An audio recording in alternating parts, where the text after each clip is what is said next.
You hear the blade being sharpened in the next room, the sound of metal grinding against stone. Your wrists are bound so tightly the rope has disappeared into swollen flesh. You can smell copper in the air, not from the blade, but from the man who was dragged out an hour ago, leaving a trail that glistens in the torchlight. The door opens. They're coming for you now, and what they're about to do won't kill you quickly. That would be mercy. What's coming is designed to keep you alive long enough to understand exactly what you've lost. This is the reality of judicial castration across multiple empires. Not the sanitized version we imagine, but the documented, deliberate, scientifically refined torture that courts from Persia to Spain, from India to Ottoman territories, perfected over centuries. These weren't botched executions or crude punishments. They were theater. They were policy. And the men who performed them kept records with chilling precision. The time of first incision, the moment screaming turned to rasping silence, the point where shock gave way to something worse, consciousness without the ability to process pain anymore. Medieval and early modern legal documents describe castration not as a single act, but as a spectrum of techniques, each calibrated for specific crimes, specific audiences, specific warnings to specific communities. Let me take you through 7 methods so deliberately cruel that the men who endured them begged for death long before it arrived. The first method requires almost no tools. Just air. In Safavid Persia during the 16th century, executioners discovered that the human scrotum, being essentially a sack of elastic skin, could be turned into a weapon against itself. The condemned would be restrained on his back, legs forced apart and strapped to prevent any protective reflex. A hollow reed, sometimes bamboo, sometimes carved bone, was inserted directly through a small incision into the scrotal sac. Then the inflation began. Persian medical texts from the era describe the process with disturbing anatomical accuracy. The scrotum could stretch to nearly 3 times its normal size before critical failure. At first, the victim felt pressure, uncomfortable but not yet agonizing. The skin began to distend, veins rising to the surface like rivers on a map, turning from red to blue to a deep, bruised purple. Witnesses in the courts of Isfahan reported that men would beg not from pain initially, but from the horror of watching their own bodies transform into something grotesque and unrecognizable. But the executioners never stopped at discomfort. They continued forcing air, sometimes using their own lungs, sometimes employing bellows, until the sac bulged obscenely, the skin growing translucent enough to see shadows of internal structures beneath. The victim's screams changed pitch as pressure built, becoming higher, more desperate, more animalistic. Then came the sounds that haunted observers, tiny pops and cracks as blood vessels ruptured internally, as connective tissues began tearing under impossible strain. Some men passed out at this point. Others remained conscious, hyperventilating, their bodies flooded with adrenaline that kept them awake for what came next. The inevitable rupture. The scrotum would split, sometimes along a seam, sometimes explosively, spraying tissue and fluid. The testicles themselves often ruptured from internal pressure before the skin gave way, essentially bursting like overinflated bladders. The pain at this moment transcended normal human experience. Court physicians noted that victims would convulse so violently that additional restraints were needed to prevent self-injury. Some died instantly from shock, their hearts simply stopping. Others lingered for hours or days, their ruined genitals swelling further with infection, turning black with necrosis, filling the chamber with a smell that guards would later describe in their own testimony. The psychological aftermath for survivors, and there were a few, was documented in later medical examinations. Men reported phantom sensations of swelling and bursting for years afterward, waking in the night convinced it was happening again. But if Persia weaponized pressure, Spain turned castration into alchemy. During the Spanish Inquisition, particularly in the late 15th and early 16th centuries, torturers developed what internal documents called purification by fire, But the fire never touched skin directly. Instead, it was delivered as molten metal. The condemned would be stripped and bound to a tilted table, legs forced wide and secured with iron brackets. A funnel, usually made of heat-resistant clay or iron, was fitted tightly over the genitals and strapped into place so no escape was possible. In an adjacent furnace, lead or tin would be heated until it liquefied, glowing white-hot. Then the crucible was lifted. The pouring was slow, deliberate. As molten metal streamed into the funnel and filled the scrotal cavity, the reaction was immediate and total. The victim's entire body would arch against restraints with such force that wooden tables sometimes cracked. The screaming, witnesses from auto-da-fe proceedings described it as not sounding human. It was a sound that made guards assigned to the chamber request transfers. The metal didn't just burn. It cooked from the inside out, boiling blood in vessels, flash-searing nerve endings, causing tissues to contract and then liquefy.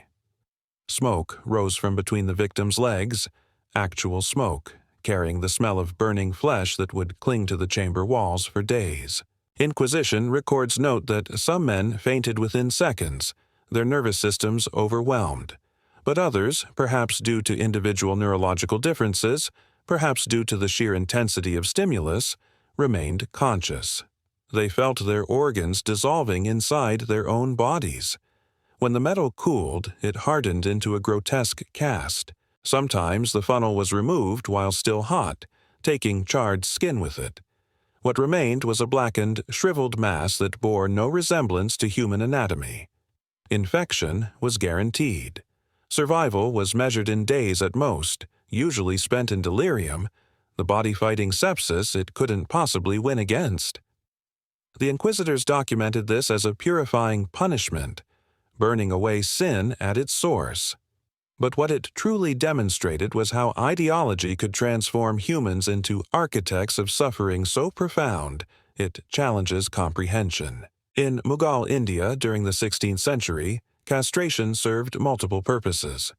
Eunuchs were integral to palace administration, but when castration was judicial, a punishment for adultery, rape, or certain betrayals, the method was designed for public impact.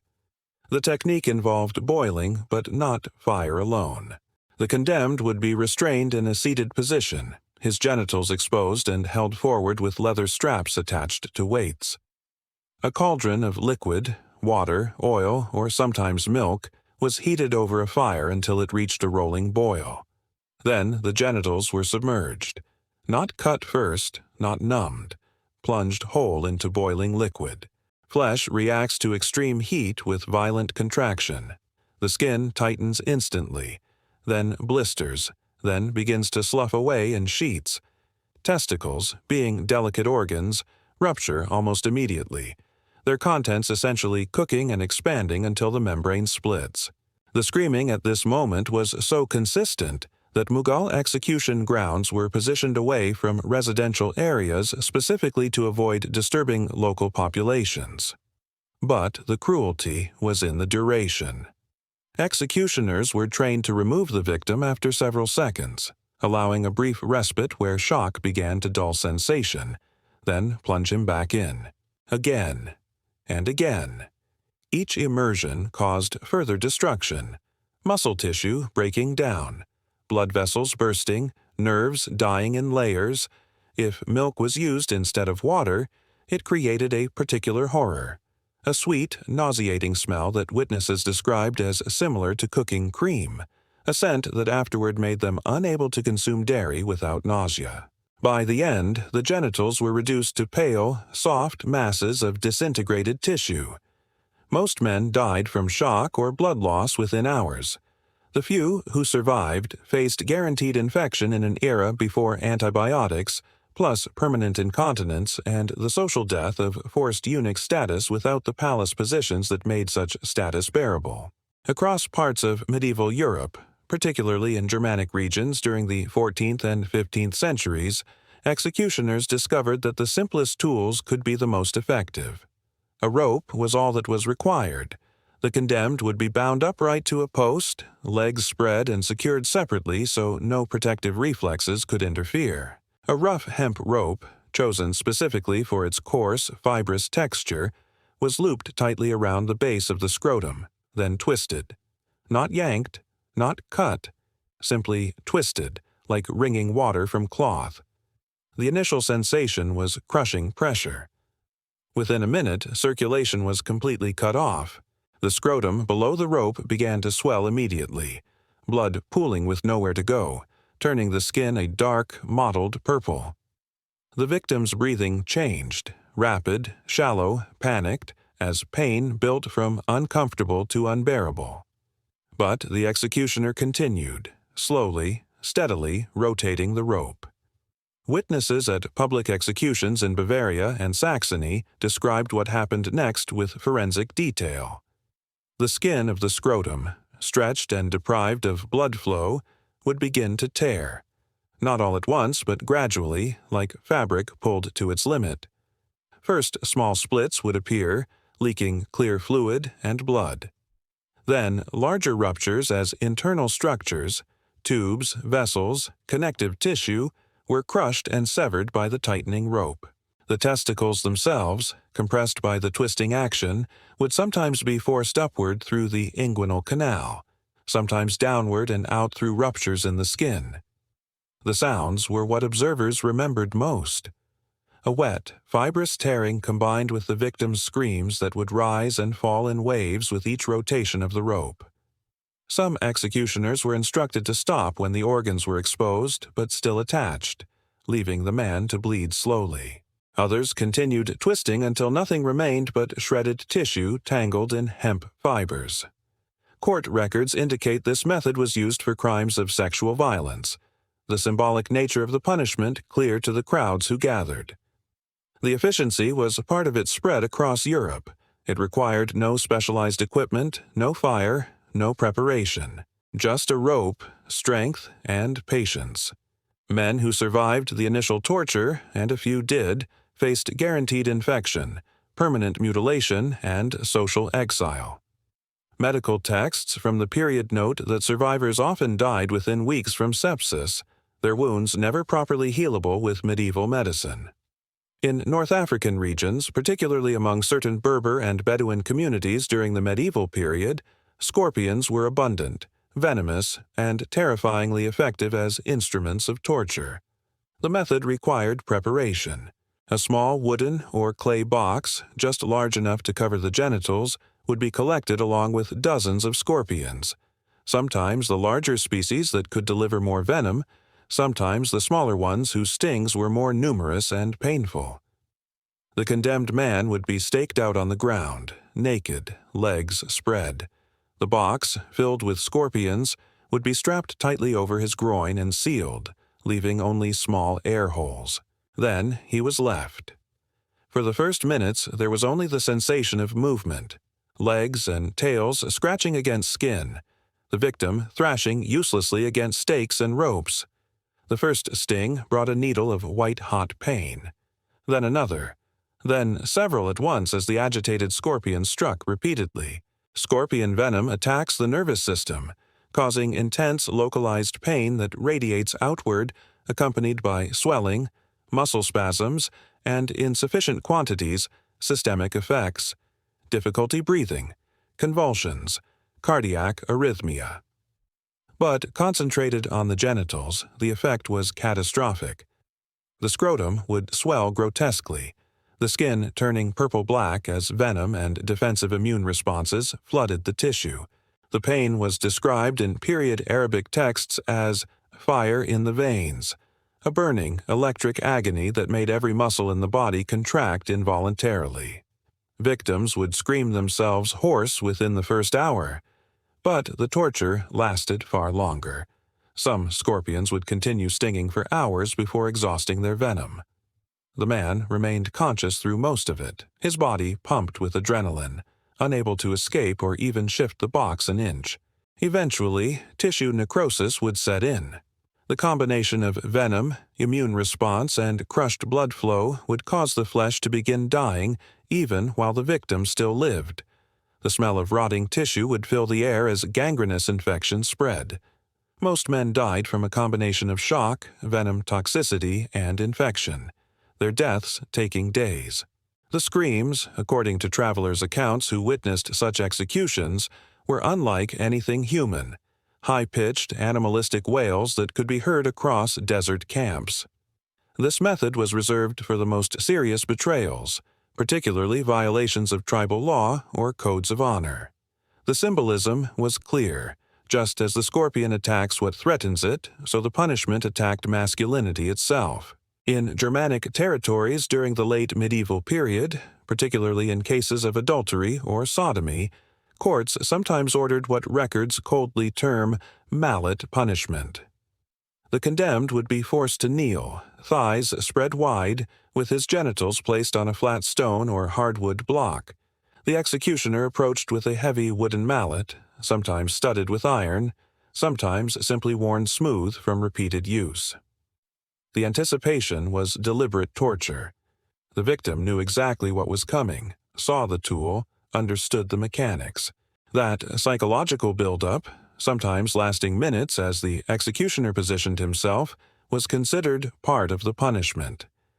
Then the first blow fell. A properly delivered strike didn't sever or cut.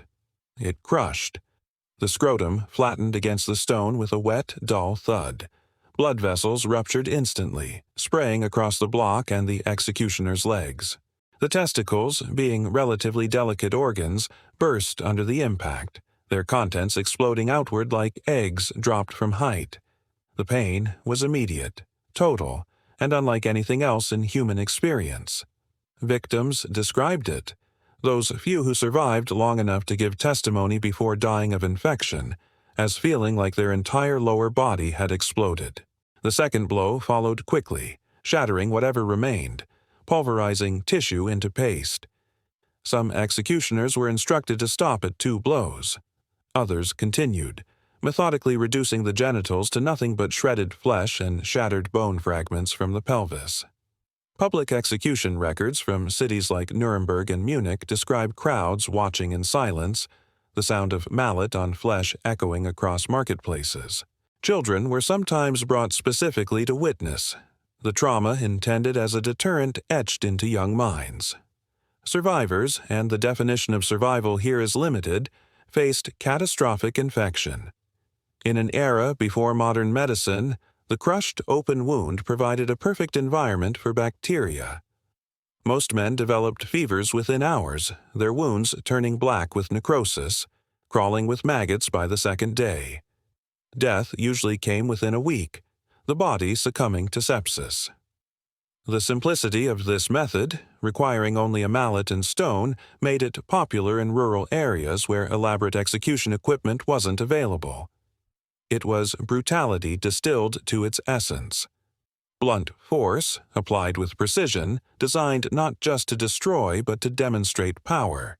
The Ottoman Empire, spanning centuries and continents, developed numerous execution methods, but one stands out for its deliberate cruelty: the use of broken glass. This wasn't a hurried battlefield injury or a torture born of improvisation. It was refined, systematic, and documented in administrative records. The condemned, usually convicted of treason or particularly serious betrayals, would be bound spread eagle, his genitals pulled forward and held taut with leather straps attached to weights. Executioners collected shards of broken glass, bottles, windows, whatever was available, selecting pieces with particularly jagged, uneven edges. Then the cutting began. But calling it cutting misses the horror. A blade slices cleanly, severing tissue with minimal damage to surrounding areas. Glass tears. Its irregular edge catches and rips, pulling flesh apart in strips rather than separating it surgically. The executioner would press a shard to the stretched skin and drag it slowly, opening a ragged wound that bled profusely from dozens of torn capillaries.